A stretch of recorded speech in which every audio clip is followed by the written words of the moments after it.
Alors, on enchaîne avec cette grande définition, donc qui va être la manipulation de deux événements. Donc, on a déjà vu des opérations qui permettaient de manipuler des ensembles A union B, A inter B. On l'a même revu dans le chapitre précédent avec les résolutions d'équations. Et bien, on peut faire pareil avec les événements dans le cas des probabilités. Donc, on considère deux événements A et B. Et donc, on va pouvoir faire une première opération entre ces deux-là, que l'on va appeler l'intersection. Donc l'intersection de l'événement A et de l'événement B. Donc, qui déjà se note d'une certaine façon, ça va se noter A inter B. Donc, exactement dans le même cadre de ce qu'on a pu faire auparavant. A inter B, c'était l'intersection des deux, c'était les éléments qui étaient à la fois dans A et dans B. Et bien c'est justement ce que l'on va dire ici. Ça va être formé des issues qui réalisent à la fois l'événement A et l'événement B. Donc le et est extrêmement important. Il faut les deux à la fois. Il faut que je sois dans les deux cas. Et donc ça, c'est un autre événement, l'événement qu'on appelle A inter B. Donc, à l'issue de cette première opération, entre deux événements, on peut donner une définition de quelque chose qui est en lien avec ça, c'est le cas incompatible. A et B sont dits incompatibles lorsqu'on fait l'intersection et qu'on obtient l'ensemble vide. C'est-à-dire qu'on ne peut pas être dans les deux cas en même temps. Si A, c'est je choisis un élève qui est une fille, et B, je choisis un élève qui est un garçon, je ne peux pas être à la fois dans A et dans B. Je ne peux pas être à la fois un garçon et une fille, donc c'est un événement qu'on dit incompatible. Donc ça, c'était la première opération associée à l'intersection. Poursuivons avec la réunion. Donc la réunion, c'est exactement comme on l'a vu dans les ensembles aussi, il n'y a pas de piège. Donc la réunion de ces deux événements A et B, que l'on va noter A union B, union pour la réunion, et bien cet événement-là est formé des issues qui réalisent l'événement A ou l'événement B. Et c'est-à-dire au moins l'un des deux. Soit je suis dans A, soit je suis dans B. Je peux être également dans les deux en même temps, ça c'est pas très dérangeant non plus. Et donc je suis au moins dans l'un des deux. Donc soit 1, soit 2. Cette façon de l'écrire est peut-être plus simple à visualiser pour la réunion. Et le dernier point, un petit peu spécial, c'est ce qu'on va appeler l'événement contraire. Donc ça, on ne l'a pas fait dans les ensembles, il existe, mais il ne fait pas partie d'une notion de lycée. C'est ce qu'on appelle l'événement contraire, et il est tout simple, c'est comme ce qu'on entend. L'événement contraire de l'événement A est formé des issues qui ne sont pas dans A, qui ne réalisent pas A. Et on va le noter A bar. Donc ça, c'est juste une notation. A bar, avec une barre au-dessus. Encore une fois, en maths, on est très imaginatif. Donc ça, c'est une grosse définition, donc il va falloir apprendre tout ça. Vous allez le réutiliser à chaque fois, et peu importe la section dans laquelle vous irez en première, forcément, les notions de probabilité sont importantes, elles sont de plus en plus importantes et donc apparaissent de plus en plus au lycée. Et donc tout ça, c'est le b.a.-ba de ce qu'on peut voir sur les probabilités. Vous allez rajouter des notions de probabilité conditionnelle en particulier, dès la première. Mais en tout cas, vous aurez à chaque fois ces choses-là qui vont réapparaître. Alors, petit exemple d'application, donc je vous laisse le temps aussi de digérer ces définitions, elles ne sont pas forcément très simples, même si on a déjà vu ça dans le cadre des ensembles qui correspondent exactement à la même chose. Donc déjà, le fait de l'écrire vous permet d'enregistrer, de revoir, de remémorer tout ça. Et donc, on va pouvoir passer à un exemple avec des nombres entiers. Donc je vous conseille de le faire tranquillement avant d'avoir la réponse. Je vais prendre mon temps pour la construction de cette vidéo, pour ne pas vous donner les réponses tout de suite. Comme ça vous permet de réfléchir, de voir si vous avez compris ce genre de choses. C'est normal qu'au début, on mélange ces notions, et par la suite, il va falloir les avoir en tête, et il faut que ce soit clair. Donc, premier exemple. On tire au hasard l'un des nombres entiers de 1 à 10, et on considère les événements suivants. Donc il n'y en a que deux. A, le nombre tiré est divisible par 5, et B, le nombre tiré est strictement inférieur à 6. Alors, divisible par 5, déjà, c'était un multiple de 5. Et le nombre tiré ici est strictement inférieur à 6. Donc pas de piège, hein, on fait attention à ce que l'on va écrire. Et donc ce que l'on veut, c'est décrire les différents événements que voilà. Donc l'événement A, donc, qui est exactement celui-ci, l'événement B, qui est exactement celui-là, faire A bas, c'est-à-dire l'événement contraire de l'événement A, faire l'intersection de A et de B, et faire l'union de A et de B. On peut faire également l'intersection de A bar et de B, de A bar et de A union B. On peut faire vraiment plein de mélanges possibles. Enfin, il n'y a pas de piège possible. Donc, tout est possible, tout est réalisable. Hein. Soit on obtient l'ensemble vide dans le cas où c'est incompatible pour l'intersection, soit on obtient l'univers, etc., etc. Donc là, il suffira de regarder.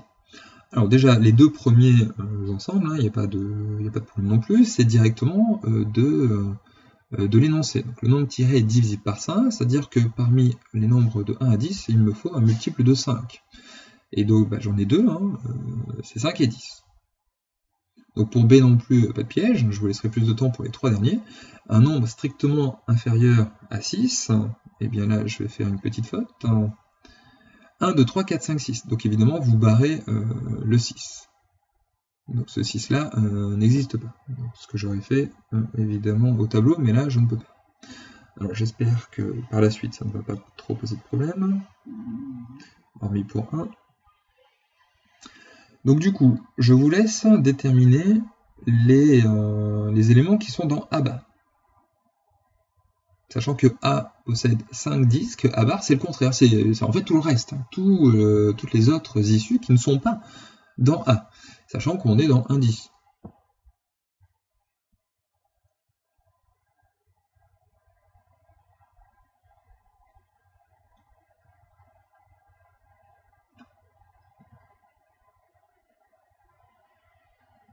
Donc du coup, A bar, bien, si c'est tous les autres éléments autres que 5 et 10, dans 10, eh bien j'aurai 1, 2, 3, 4, pas 5 puisqu'il est dans A, 6, 7, 8, 9, et pas 10 puisqu'il est dans A.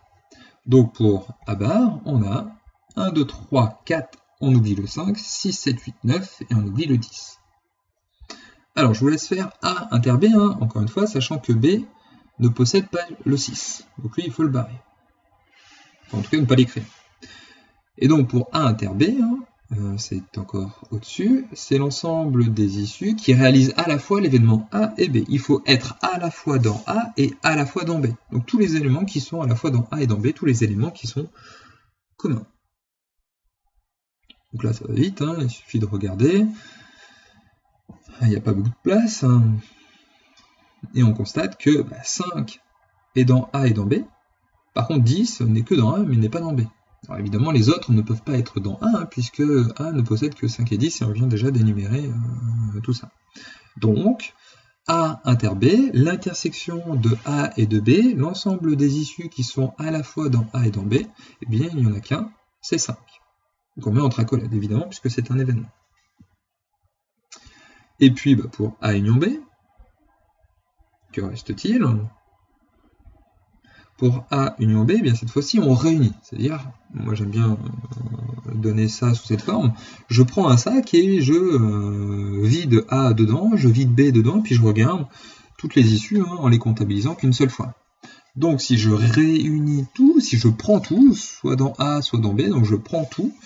Alors ceux qui sont en commun, je les comptabilise qu'une seule fois, sachant que ici à nouveau le 6 n'y est pas. Eh bien alors je vous laisse le temps, mais je vais faire pour un exemple. Le 1 est dans B, donc il va être dans A union B, puisque je le réunis. Et puis je fais pareil pour la suite, tout encore une fois, en ne considérant pas le nombre 6.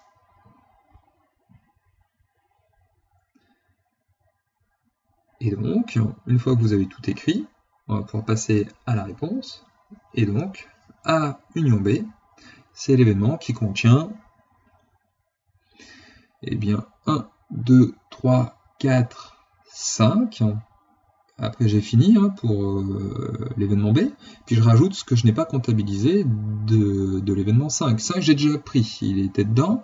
Et puis, il ne me reste plus qu'à rajouter l'événement, l'issue 10. Et donc, l'événement A union B, c'est 1, 2, 3, 4, 5. J'enlève le 6, évidemment. Et puis, il me reste 10. Et donc poursuivons avec une dernière propriété. Il restera un exemple à faire, et les exercices seront à faire pour la journée, mais aussi pour la fois dernière, que l'on corrigera donc jeudi. Donc avec ce que l'on vient de faire, avec les différentes définitions que l'on a données, eh bien, il y a des propriétés qui s'enchaînent. Et je prends deux événements quelconques, A et B. Ça, c'est une propriété qu'il va falloir absolument retenir. C'est celle-ci qu'on utilise, on va dire, à l'issue de seconde, qu'on réutilise en première et même en terminale. C'est la probabilité de l'union. Comment peut-on calculer la probabilité de l'union de A union B, qui n'est pas toujours très simple dans différents cas? Eh bien, on a une relation qui correspond à P de A plus P de B moins la probabilité de l'intersection. Alors, pour pouvoir imaginer ça, A union B, c'est la réunion des deux, sans compter deux fois, par exemple, l'issue 5 qui était là, dans l'intersection, pour cet exemple-là. Et A union B, eh bien, je vais compter tous ceux qui étaient dans B, puis tous ceux qui étaient dans A, mais j'aurais compté deux fois le nombre qui est dans l'intersection, d'où le fait de l'enlever une fois. Donc, on a bien cette propriété-là. On a un cas particulier à ce cas-là, c'est dans le cas où les deux événements ne sont pas quelconques, mais les deux événements sont incompatibles. C'est-à-dire que la probabilité de l'intersection va être égale à 0 puisque l'intersection est vide. Eh bien, la probabilité de l'ensemble vide comme ça vaut 0, et bien ça revient à ne pas mettre cette partie-là de notre propriété. Donc on a juste la probabilité qui est recopiée en enlevant le moins 0 qui apparaîtrait du fait que A et B sont tous les deux incompatibles. Mais retenez la première, si la deuxième vous l'aimez bien parce qu'elle est plus simple, sachez que la plupart du temps, ça vient embêter les élèves qui ne retiennent que celle-là, alors qu'en fait, la plus générale, c'est celle-ci. Donc celle-là, si vous l'oubliez, c'est pas très grave, vous pouvez utiliser, quoi qu'il arrive, toujours la première. Donc, je vous invite à ne pas retenir la deuxième. Elle est pas utile, mais c'est juste une simplification de la première dans un cas particulier. Par contre, la troisième et la dernière de cette propriété-là est importante également, c'est la probabilité de l'événement contraire. Dès que j'ai un événement A dont je connais la probabilité, la probabilité de l'événement contraire, c'est extrêmement simple. Je choisis un élève au hasard, c'est une fille, quelle est la probabilité que je choisis un élève qui n'est pas une fille? Eh bien, j'ai un lien directement avec la probabilité que ce soit une fille. Et vous le savez, vous le faites en statistique assez régulièrement avec les pourcentages. Et bien P de A bar sera égal à 1 moins P de A. Donc la propriété là, celle-ci ne va pas être démontrée. Il y aura les exercices comme vous le voyez sur le cours, donc le 67, le 68 et le 78, donc il va falloir faire à l'issue de ce cours pour la fois prochaine, pour jeudi. Et nous on va juste avancer dans le cours, on va le terminer puisqu'il nous reste juste l'exemple, donc l'exemple que voici.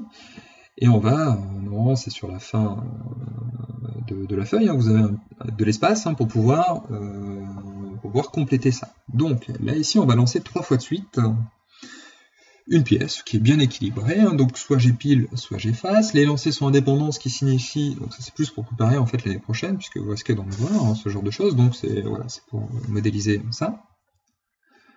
Et donc les lancers étant indépendants, c'est-à-dire que si j'obtiens pile au premier lancer, je ne modifie pas mon lancer, je ne vais pas être infecté par le résultat pour les lancers suivants. Donc on dit qu'ils sont indépendants. On va modéliser cette expérience par un arbre de probabilité, qui va être plus un arbre de dénombrement, comme on a vu dans les exercices précédents, et on va déterminer la probabilité des événements suivants. A, le deuxième tirage est pile, et B, il y a exactement 2 tirages pile. Donc déjà, faisons l'arbre de dénombrement ou de probabilité.